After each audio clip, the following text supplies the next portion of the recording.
श्री अंबेमातेचा जयघोष आणि महाआरती करून राज्याचे उपमुख्यमंत्री एकनाथ शिंदे यांच्या पत्नी लता एकनाथ शिंदे यांच्याकडून कोपरीतील चैत्र नवरात्र उत्सवात हजारो भाविकांना महाप्रसादाचं वाटप करण्यात आलंय.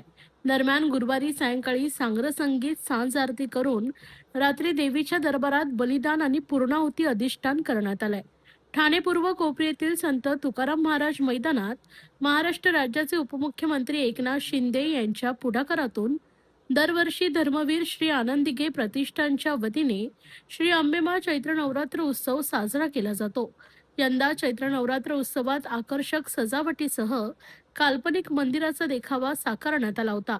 9 दिवस उपमुख्यमंत्री एकनाथ शिंदे यांनी तसेच त्यांच्या कुटुंबियांनी श्री अंबेमातेची प्राणप्रतिष्ठा, नवकुंडात्मक सहस्त्रचंडी याग व महाआरती करून नवमीच्या दिवशी हजारो भक्तांना महाप्रसादाचं वाटप केलंय. उपमुख्यमंत्री एकनाथ शिंदे यांच्या पत्नी लता एकनाथ शिंदे यांनी महाभंडाऱ्याच्या अलोट गर्दीत भाविकांना महाप्रसादाचं वाटप करून दरवर्षीचा शिरस्ता पाळला. नगरनायिकायै नमः. रत्नसिंहासनेश्वर्यै नमः.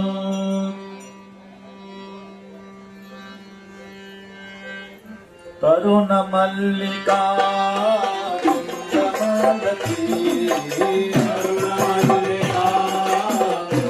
तरुणमल्लिका